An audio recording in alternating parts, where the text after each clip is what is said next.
Hi, you're about to listen to an episode where Lauren and I work through some of my silly questions that I love for connection and incorporating play into your everyday. And I'm really excited to share that I created this as a download. So if you want access to these silly questions that we cover in the episode and some more, you can visit the link in the show notes and get a copy. I'm also here to share that as we approach Black Friday and Cyber Monday this week, I am excited to open up my Prioritize Play workshop again for registration. And I'm going to be hosting a one-off 2025 creative visioning session where I give you prompts and we work through some of the ideas and set some creative goals for 2025. So both of those registration links are going to be live on Black Friday with a discount through Cyber Monday. So check those out too. Okay, let's get into the episode. I'm really excited to force you to listen to Lauren answering my silly questions. Hello, welcome to Chaotic Creatives, the show about embracing the chaos that comes with living a creative life. We're your hosts, two self-proclaimed chaotic creative gals. I am Rachael Renee.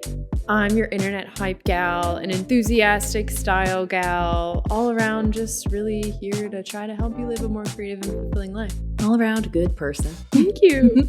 And I am Lauren Hom, better known as Hom Sweet Hom on the internet. I am a designer, lettering artist, muralist, and most recently, chef. I graduated from culinary school last year. Chef? Chef with an unknown accent. bonus accent. Lauren's running on a little bit less sleep than normal. If you sign up for our Patreon someday, it's all accents. That's all it is. It's actually just a live cam of you not sleeping. You doing a chaos creative project at 3 a.m. That would be like the perfect Patreon for me. It's just one of those just night cams, like a baby monitor. I think about that too. Because I toss and turn a lot, and the cats definitely are like on my head, on my chest, and I want to record myself, but 1% of me is like, what if I capture a ghost? I don't want to know, so I won't do it. That is so fucked up. That's never crossed my mind before. I don't think of the occult or spirits or ghosts at all, and I prefer not to. Yeah, I mean, I have said out loud, like, hey, if there's any ghosts in here, you're welcome in this space. Just like, don't creep me out. And so we're if there are any, we're living in harmony, and I don't want to videotape them and cross that boundary by trying to capture my cat like licking my face. Yeah. Okay. On that note. We had a couple of heavier, deeper, emotional, cerebral episodes the last two. Because we think you're smart. You are smart. We know you're smart. And we sometimes think that we're smart and love to gab about things we're noodling on. But today we thought we would do a little bit quicker episode and a silly one. Especially, this is perfect timing for Lauren being sleep deprived because I feel like we're going to be giggly. Oh, yeah. So to set it up, I have a list of questions that I keep in my phone that I ask people all the time, whether it's out to dinner or when one just pops into my head.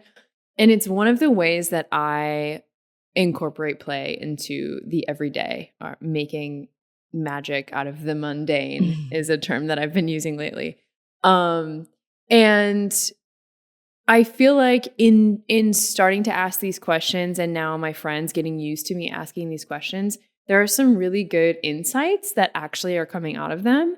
And Lauren and I went to dinner last week and we were talking about, I think your question was if you could have 6 categories that you would crush on Jeopardy, what would they be? Yeah, it's a prompt that I've given to my students before when brainstorming about, okay, what are the topics that I'm passionate about? Like, when you don't know where to start as a creative person for a passion project, like, what do I even like? Like, that's such a daunting question. Yeah. But you and I, talking about play and creativity, we each have our own way of reframing those tougher questions into kind of like silly questions.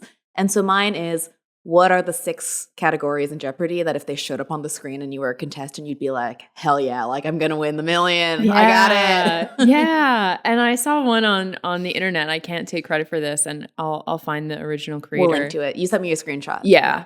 But it was one of the things on Instagram where it's like the add yours and it's a template and it's a pentagram and it's like if you needed to summon me or how you would summon me, like what would you put at each point of the star?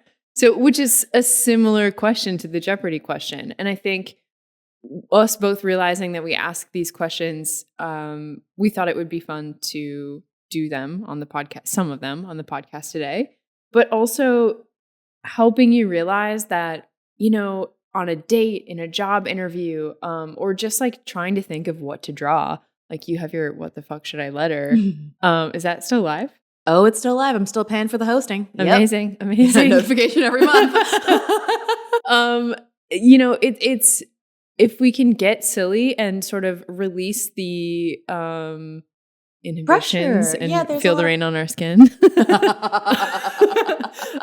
We can, if we can make it silly, we're able to still tap into the insights that we're trying to get to by, like you said, releasing the pressure. Yeah, in a playful way. Another like analogy for this that we were talking about off camera before we started recording was a lot of times you'll hear with self-help, like creative talks, any conference you go to, a lot of us are talking about the same ideas. How to get out of your own head, get out of your own way, like do the thing you want to make, be yourself, right? These are all concepts that a lot of us intellectually know, but what makes it stick a lot of the times, what makes the medicine go down is different for everybody. Mm-hmm. And for us, we're like silly, playful gals. And if you're listening to this, you're likely a silly, playful person as well. So you need like a silly, playful coating on the information for it really to stick and for it to actually like metabolize in your body. Yeah. I mean, I think that's why there are so many different types of self-help and access your creativity books, why there is room for all of our art, because you will resonate so perfectly to your perfect client or perfect person, audience, when you are fully yourself. And we just need to figure out who that is. And these questions are kind of designed to help you reflect, have fun, first of all, but then reflect. I use a lot of them as icebreakers when I'm in like a group setting. We went to a dinner party, like a barbecue this summer. Yeah. And Lauren and I, it was a friend of mine, and I didn't know anyone else besides the friend that invited me. I asked Lauren to go with me. I didn't know anybody. And we came in swinging with these questions, and they were a hit. And we had some really silly conversations. And I think you can start to gain a lot of insights into people from their answers. Like, and you can also read way too far into these silly answers. That's the beauty of it, is it's just an entry point, and then you can start to explore, get curious, and play. Yeah. Like, you know, it helps to, it's social lubricant, right? Mm-hmm, mm-hmm. Yeah, it really gives you a chance to get past that first initial discomfort instead of being like, what do you do? And then projecting your expectations of someone's career onto them. Instead, you can be like, what's your favorite sandwich? And then you're like, wow, you're wrong. And you can say that to them. And then it's a silly... Because it's inconsequential. Exactly. Yeah. I think with the lightheartedness of these questions, it makes it inconsequential to start bantering and to start kind of like it's not heavy to fight over like, do you like ketchup? Yeah. Yeah. And I will fully like boo and hiss at someone if they don't like condiments. And I'm fully okay with that. Yeah. Mm-hmm. So with that, I think what I have done is I took my notes app messy question list and I actually organized it today in preparation. I did a little homework. So I kind of broke it down into a couple of categories. There are some questions that are kind of getting at qualities, interests, values. I ask questions in my Prioritize Play workshop. Like, one of the first questions I ask is I pull up images of 4 different mythical creatures. There's like a Pegasus, a fairy, a dragon, a centaur, and I make them choose which one they most identify with. Like, top of mind, like quick first gut reaction. So first I'm going to start with that. If you had to pick a mythical creature, what would you pick? What's the first thing that comes into your mind? I'm so embarrassed at my lack of knowledge of mythical creatures. That's fair. I didn't plan to ask you this question. No, it's fine. I was like, can I be Sisyphus's boulder? Can I just be the rock? Yes, you Being can. Pushed up and down the hill? Yes, and ruining this man's life. I feel like there's so much to unpack in you choosing the boulder that is part of like a never-ending punishment. Okay. So we'll put a pin in that. But the question about the mythical creatures is really, I'm trying to get at why they chose that one. So if you chose the boulder, or if I chose the centaur, why? And maybe I am going to say, because I think it would be really sick to run really fast and be like strong and powerful. To have like a ripped chest but horse legs. Yeah. I just want to be topless but have horse legs. Like that's the best of both. Sick. Like I would love to have hooves and cool fur. Oh my God. I'm just picturing centaur, like a centaur. Are there female centaurs? Yeah. Oh, okay. And they're like tits are just out? I mean, I think in depending on the type of movie that they're in, they sometimes, it's like a mermaid that has like a shell top or a fur top, you know? Okay. Or like the fur grows over. Okay, because for some reason, like most of the women that I'm really close with in my life just have huge chests. Yeah. And the idea of a centaur version of them running around is so fucking funny. Painful for them. Yeah, we can strap them down. So, okay, we're getting already this is the point. This is the point to like, then you're starting to think about things in such a weird perspective that you're not normally thinking of it from. It's the change of perspective, I think, conversationally that we're trying to get at here, because you hear a lot, think like 2016 Instagram, right? You hear a lot, there was a lot of like travel inspo out there, like, go explore the world. And listen, I did go explore the world. It was cool. Oftentimes we think of like changing your physical environment as a way to get creatively unstuck, to explore different facets of yourself, to like get out of your comfort zone. But you can do that without leaving your couch. You can have funny conversations with friends. You can explore new facets of your partner's personality by asking them weird questions. Yeah. I was at dinner the other night and we were talking about philosophy and ethics. It was a serious conversation. And someone goes, we were talking about the concept of an eye for an eye. And he was like, does it change things if the person only has one eye? It does. It does. Even if like, and I'm not an eye for an eye person, but I know people who are. Uh-huh. And I was just thinking of all those people in my life who like do want their like vengeance or, their even cut. Having to look at someone who only has one eye already. Yeah. Yeah. So it's really about the perspective shift. Yeah. And I think what some of these questions that I will ask get to is how you perceive yourself. Why, like what you find valuable in a person's character, your own character, your creativity. So like, are you going after the dragon or the centaur because they're strong and powerful? Do you feel that you're lacking strength and power or your own voice? I feel like there's a lot of digging we could do. Some of them are just silly. Like I have a category that is just LOL because I haven't been able to noodle out an insight other than like, this is weird and funny. Yeah. So a lot of these I think are value-based or interest-based. Mm-hmm. And then a big chunk of them, because I think it's so closely to the area that I work, is perception of self. Mm-hmm. How do people see themselves? And I feel like some of these questions really get to that. And then the other category that I picked, I called it areas that I'm poking at, because they're a little bit more serious. Like they're not silly. Some of them are silly. Some of them are gross. But some of them are really just like poking you to think. So of all of those categories, qualities / interests / values is one. Perception of self, LOL, or areas that I'm poking. What section do you want me to start with? LOL. Yeah. Okay.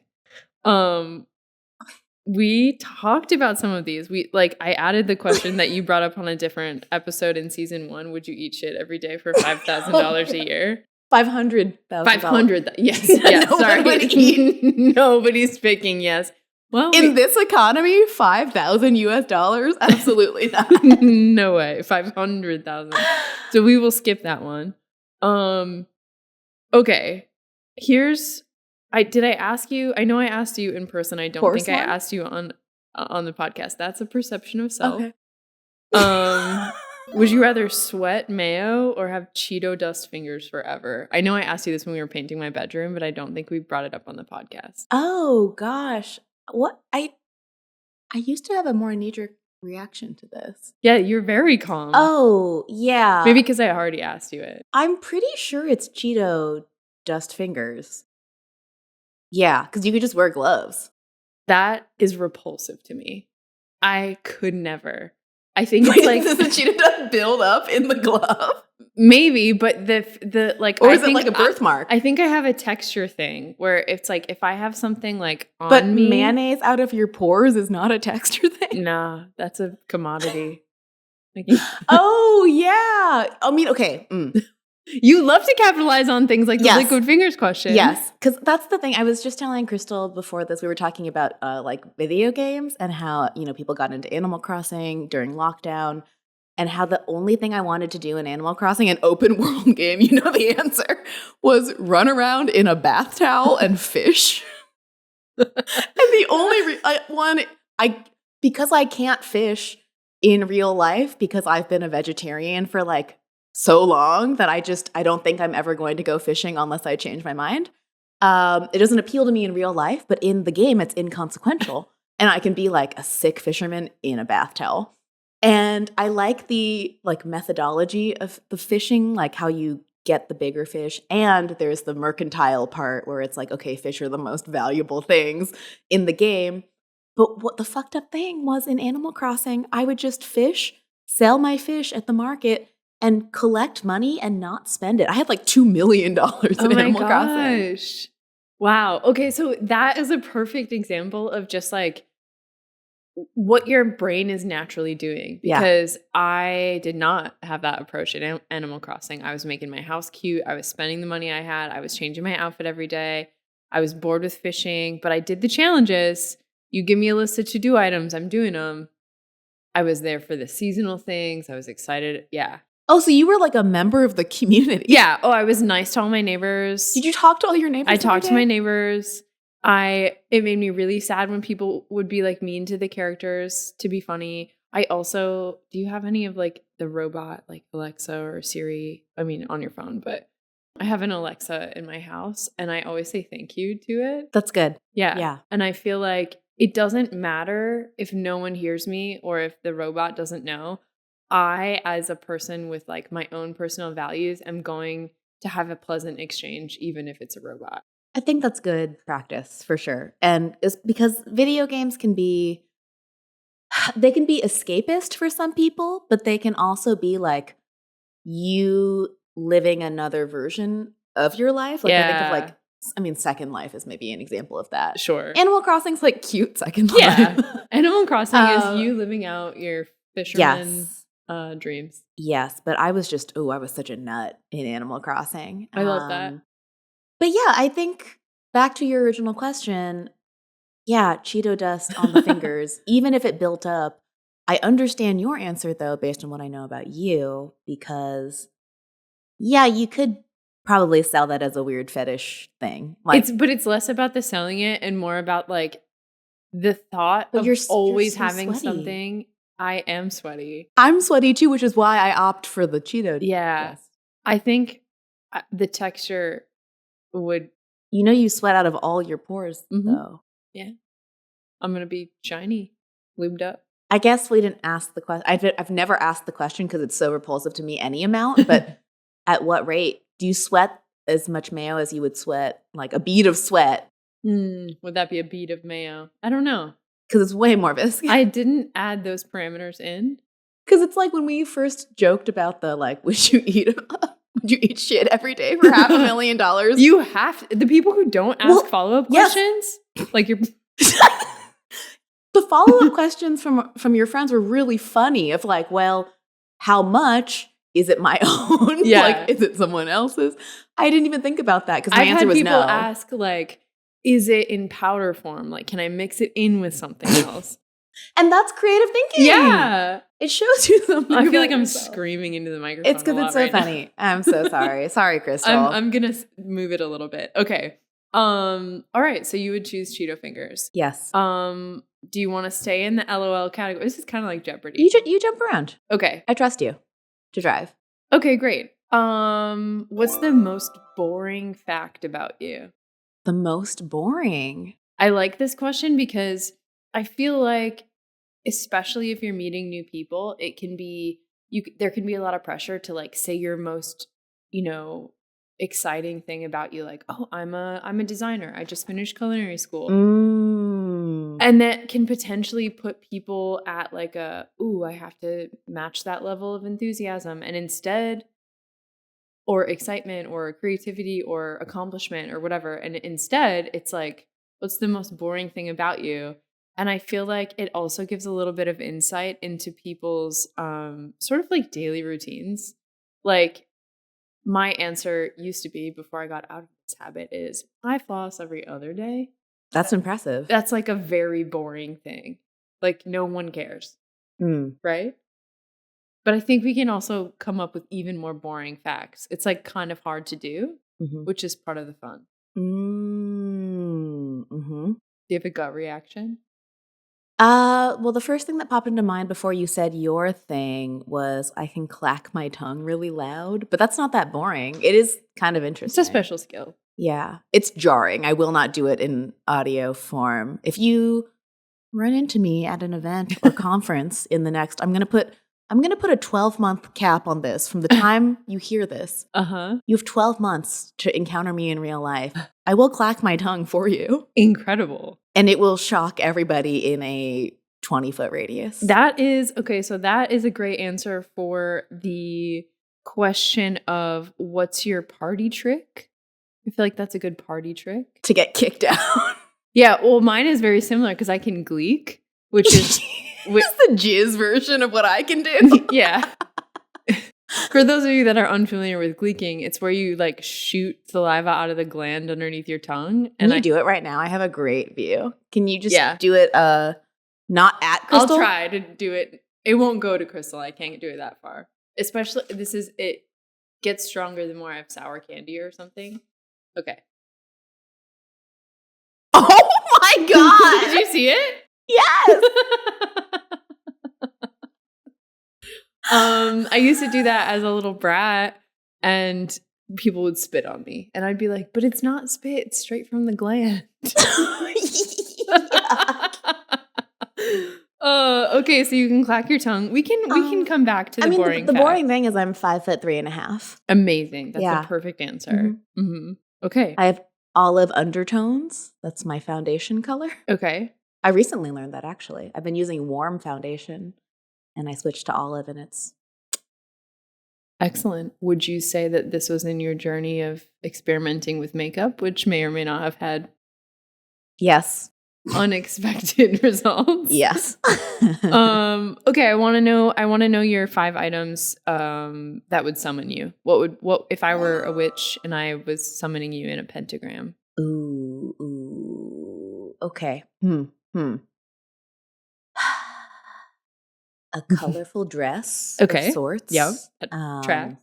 A fun accessory, like a pom-pom earring, like a craft, a DIY, like a kit for a DIY accessory.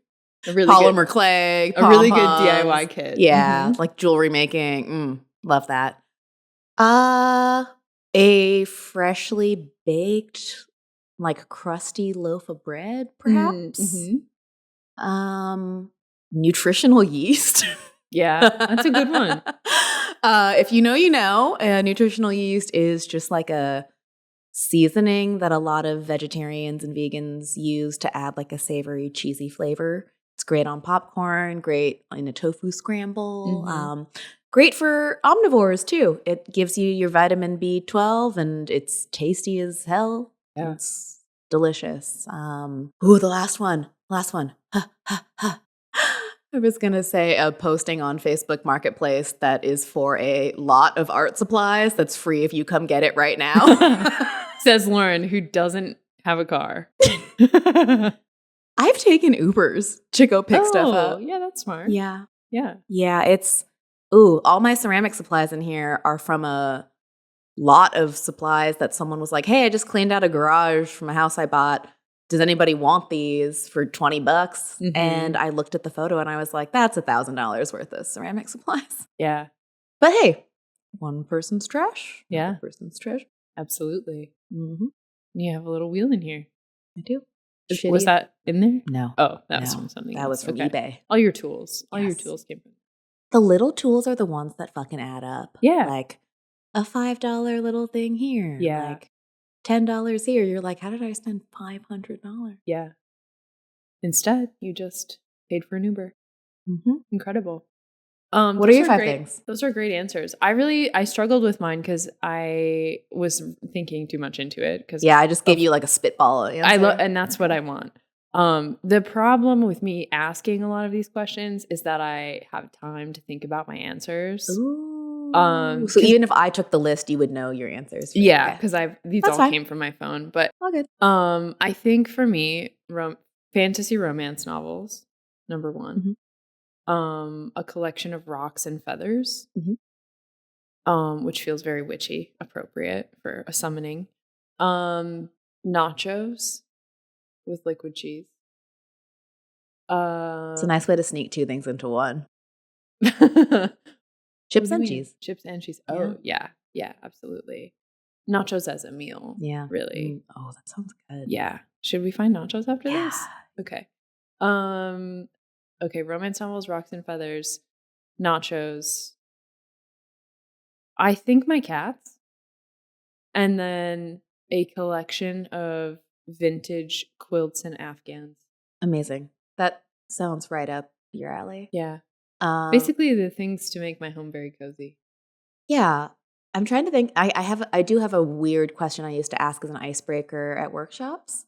I've changed the language because I feel like it was kind of diet culture. So the original question used to be, what's your shame snack? Which is like, what's the gross concoction that you like to eat like late at night when no one else is awake? Yep. I just call it like, what's your like favorite gross snack combination? Yeah. My favorite sandwich growing up was, okay, I'm going to say it out loud. I have a gross one too. Peanut butter, jelly, banana, fine, right? Slice of American cheese. Interesting. It's so good. Have you ever made it as a grilled cheese version? No, it has to be raw. White bread. Raw. Yeah. Yeah. Just squishy bread. Squishy bread. Yeah. Wow. I haven't thought about this sandwich since I was 15 years old.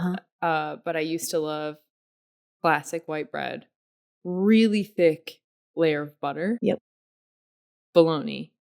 Like the circle bologna. Is this a Midwest thing? I don't know. Oh. And ketchup.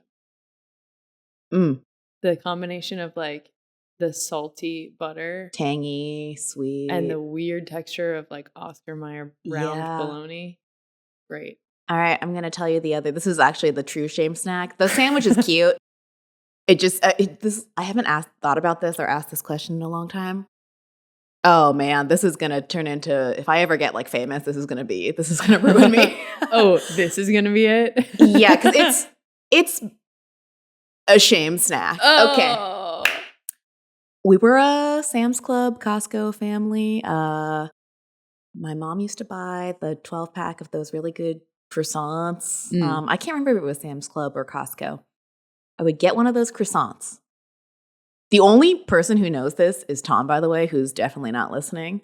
And he'd bring it up all the time. Wow, I'm honored. Okay. I'm sure the listeners are as well. Here's the croissant. Okay? This is croissant. Yeah. I would cut it, not sandwich way. Yeah. Hot dog way. But all the way through? I would cut it into 2 cones. Now I have 2 croissant horns. Okay. Oh, yeah. Okay. I love where this is going. Yeah. Okay. I have 2 croissant horns. I hope everyone's watching on video right now because I'm going to show you what I would do with these croissant horns. Keep in mind, I'm like 7. Yeah. I was a thick little girl. Hey, same. I had two versions of this. Perfect, because I have two halves, two versions of the snack that I liked. I would take the croissant horn, smush the croissant to the side. Yeah, to make it create a cone.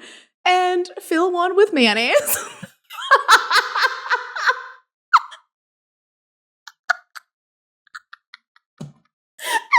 Fill the other one with strawberry jam. I'm sorry, it's taken me so long to tell you this. That's my favorite thing. I love Little Lauren.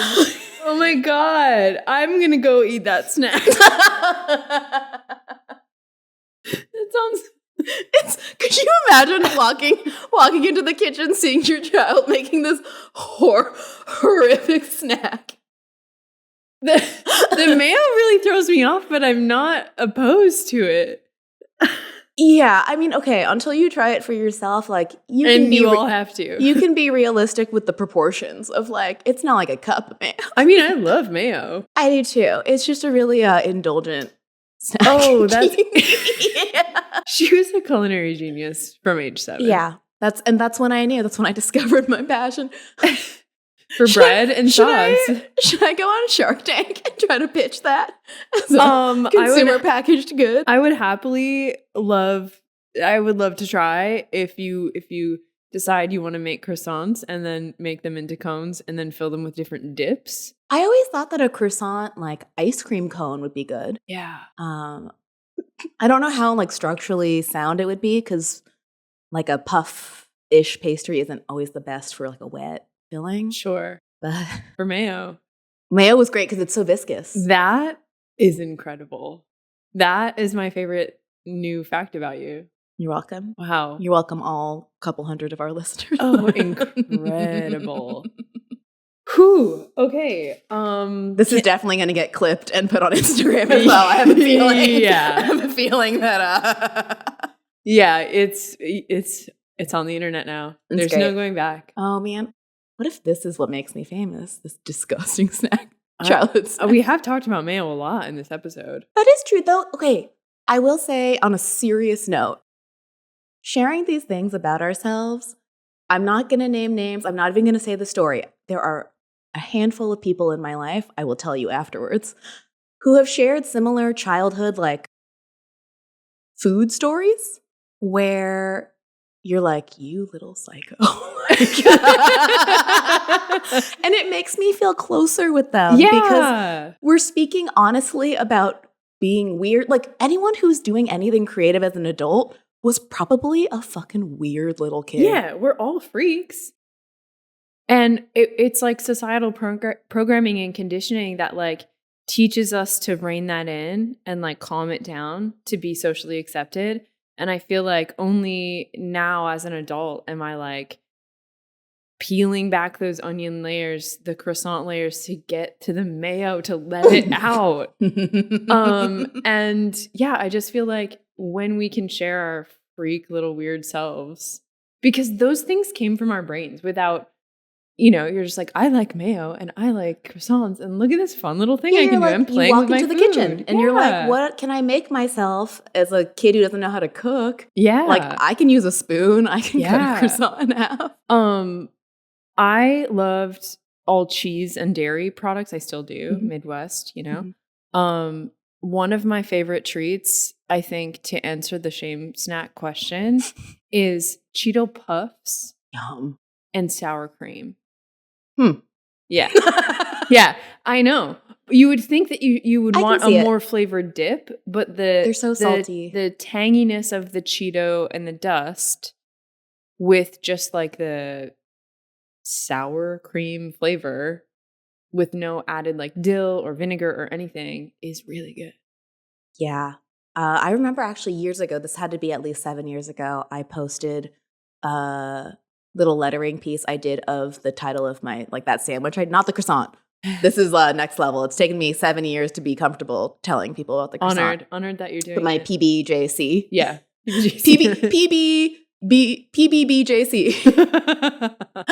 And oh yeah, I forgot about the banana. I asked people about what their gross snack is, and people really came through in the comments. People were like, "Oh, I loved a bowl of like Cheerios with some cut up hot dogs." Like it was honestly a lot of salty sweet. Yeah. Like, and I think it's humiliating and humbling and like hilarious to see what other people genuinely put in their bodies. Yeah. Because, you develop tastes for things and you're not hurting anyone. You're just like, this is my gross snack. Salty and sweet tastes good. Like tangy and sweet tastes good. Like it's not acceptable to eat in public, but that's what indoors is for. Yeah. And like maybe we start making it acceptable to eat that in public. Yeah, that's what nighttime is for. Incredible. Okay, I have 2 more questions for you. Man, there are so many questions I want to ask you. I can't believe, I feel like I only ask the most recent ones when we're hanging out because it's like top of mind. Start talking about the question. Which, we're long-winded, which classic is fine. Us. Yes, gab gals. Okay.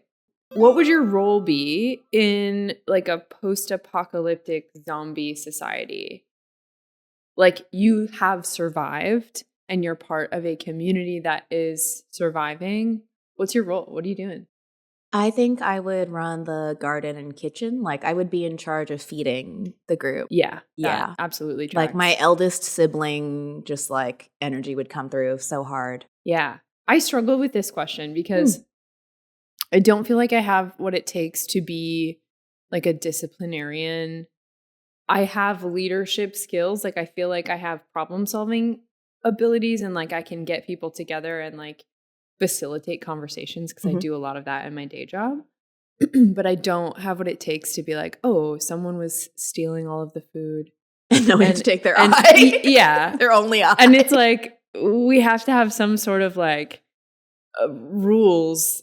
And I don't want to, and I don't want to be the one that's. You don't want to enforce law and order? I do not. No, that is not my role. So that one kind of got nixed. And then I think I was like, oh, well, I could be like the person that makes like the plates and the bowls and I could do ceramics or something. And then I'm like, well, I don't think that there's going to be a shortage of plates and bowls. There's going to be a shortage of people and we all have a million plates and bowls. I don't think that that's the best use of my time. So ultimately, I think what I've come to is that I do have an engineering brain and I am good at solving problems and like figuring out, okay, we have a door and we have these scrap materials. How can we make this into something that's useful? Mm-hmm. So kind of like not a handyman, but something along the lines of like a tinkerer. Yeah. Like people bring me all the shit that they go out and they source. You're the junkyard keeper? Yeah. And then I'm like, okay, let's figure this out. But I'm not mechanical at all. So I would need to have somebody that could like do the motors and the soldering and stuff like that. But I can like visualize structures. Mm-hmm. So I can see that. I watched so few like movies, but Kristle recommended a movie. Ooh, this might be right before or during, right when lockdown happened. Train to Busan. Okay. It's like this Korean zombie movie that actually like had me sobbing because of the storyline, but was extremely violent. Okay.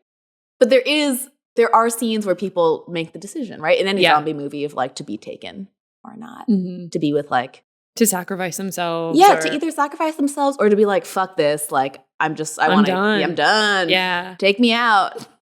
Yeah. I feel like I would go out with a bang, but I don't think I have the strength to be like, I'm done.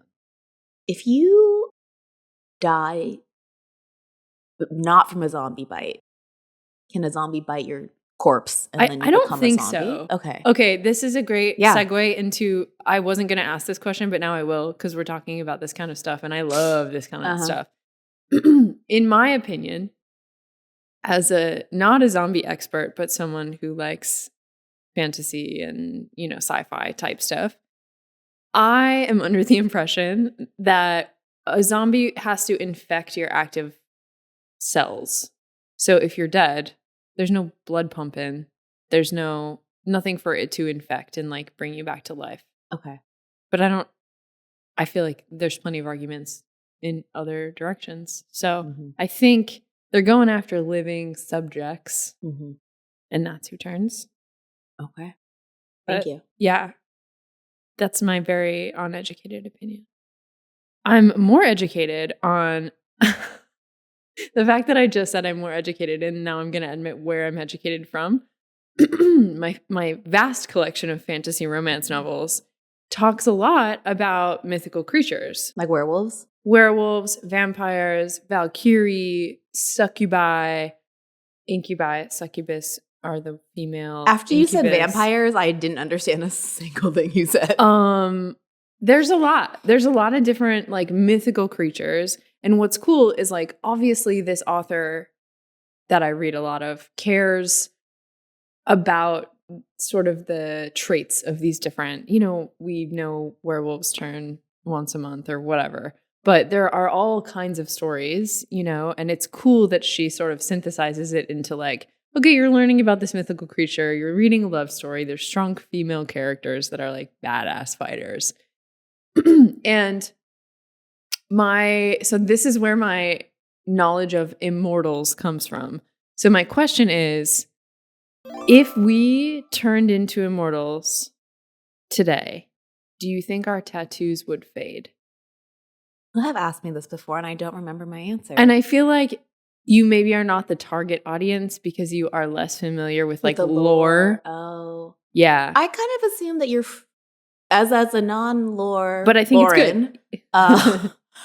I assume that when you turn, let's say, vampires or maybe the mainstream version. Yeah. Vampire's a great example. You just get frozen as you are. Okay. Right? Your body doesn't, like, you don't age. Mm-hmm. Therefore, I would think that whatever, like, do vampires need to get haircuts? I don't think so. Do they trim their fingernail? Like, I just kind of figured they froze. Yeah. Do vampires brush their teeth? Great question. They're sticking them in stuff. They better brush them. Yeah, this is a good question. And a vampire is a great example because a vampire is turned into. So if Kristle admitted to us today that she's a vampire and then decided to turn us into vampires for spooky season, we started today as humans with tattoos and turned and froze. However, there's another type of immortal that is not turned human, but is a natural born immortal. I am waiting for my day to come to find out that I am one of these.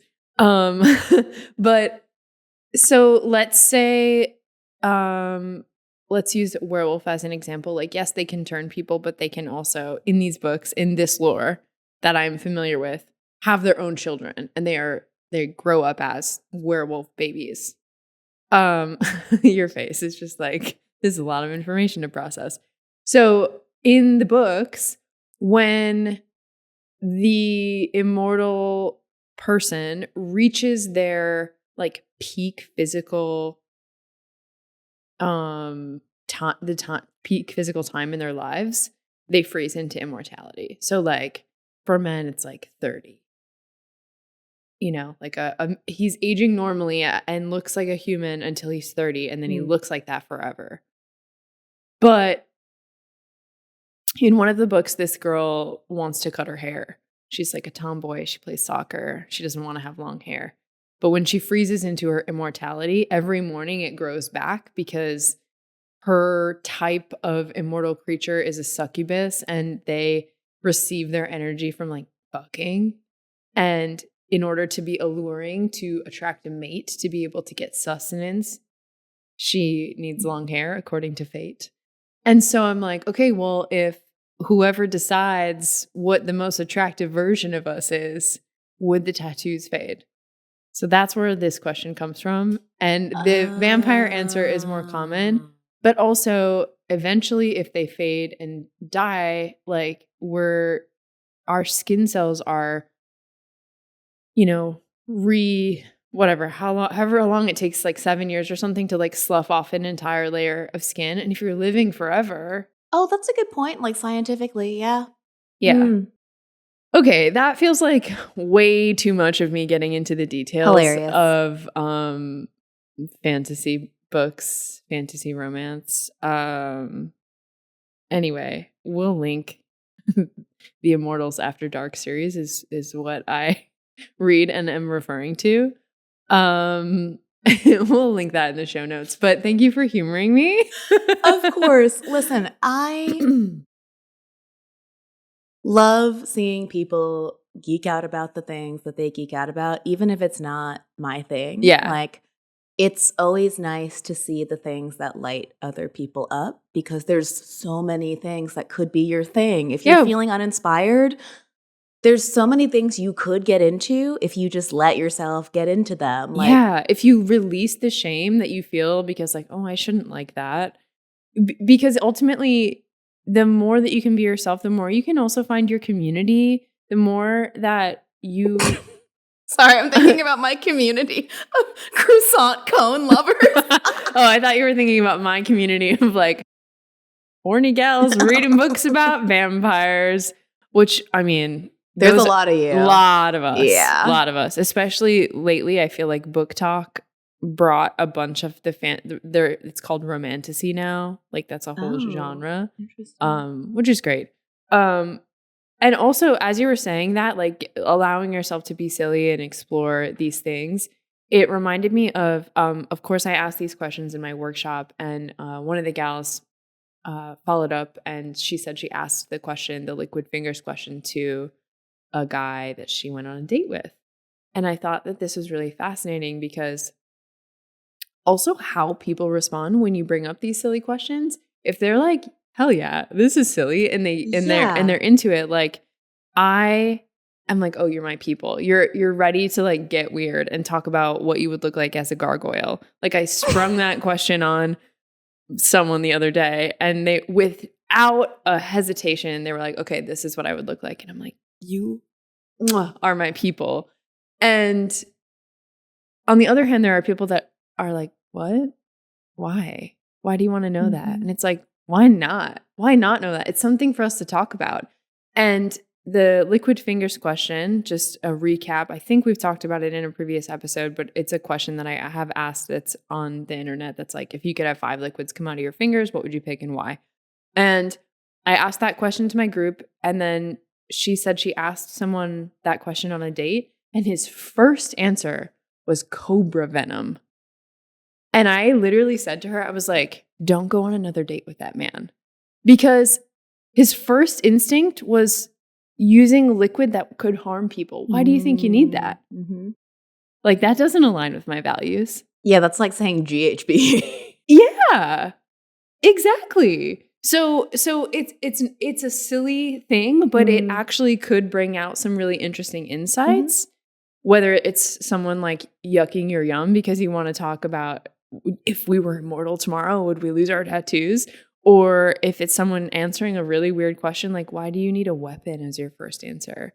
Don't you want coffee or like mayo to fill your cone? Funny because I think you told me about your mom's answer, which was just liquid gold. Yeah, my mom. And I was like, oh, very lucrative, mom. Okay, yes, creative. And that's not a euphemism for nacho cheese. No, or Velveeta. which is what I want out of mine. She meant like gold to fill into like molds to make 24 karat gold bars to then make money. Yeah. Which is like halfway how my brain works, because I chose all very expensive food, like edible liquids, like olive oils. Yeah. I can't remember what else I put in there. Manuka honey. Yeah. Just like higher price point liquids where I could, in theory, have my hand resting while I'm, doing my design work, filling bottles of artisanal.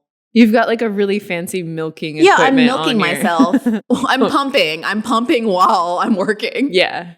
And that She's would a be working mother. That would be how I retired early. Yeah. Perfect. But also liquids that I enjoyed. So it's like, yeah. I think someone said gasoline one time, which was interesting. Yeah. Someone said as a raw non-driver, petroleum. And I'm like, okay. Yeah. You gonna figure out how to deal with that? I always appreciate the people who say lube. Yeah, sure. Because we know where their priorities are. Yeah, good for you. Someone said sunscreen, which is sunscreen smart. Sunscreen is really great. Really smart. Skincare stuff. One of yours is just water, right? Like drinking water? Room temp filtered water. Which is really smart. Yeah. A lot of people say coffee. Yeah, I want hot black coffee, African origin. Kristle's nodding along. Yeah, that's my favorite like region of coffee. And I also have ADHD, so it frequently gets cold before I can drink the whole cup. And it's just not as good warmed up. I just want it to come out when I'm ready to have it.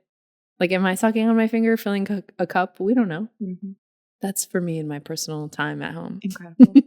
Okay. Well, thank you for humoring me. Pals, we will list some of these questions in the show notes and the resources that we've talked about. Like the resources, the fantasy romance series that I it's great. mentioned. We'll have show notes. Yeah. We'll put the I'm questions working that we actually on mentioned. trying to figure out how to put this into a resource that you can actually gain insights from. Like, reflection questions? Yeah. I just bought a book from the Detroit Art Book Fair that I think you should check out as like a way to lay it out. It's like a field guide. Oh, fun.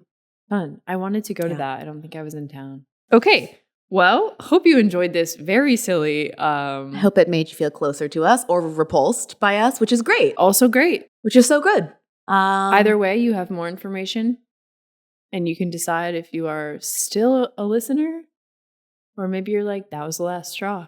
Yeah. That was the last cone of mail for me. I'm out. Show you're weird. I did hear that being sleep deprived is like cognitively similar to being drunk. So that's probably why I disclosed the croissant cone. I'm honored.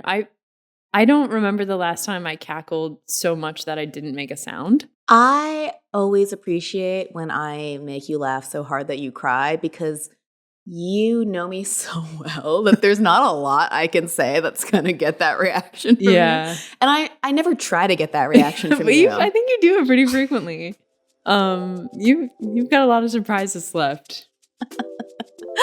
Big dog Lauren is we need more of her. Great. Well, thank you for joining us, and we will see you in the next one. Hopefully more well rested. Yeah, and on the internet. Bye. Bye.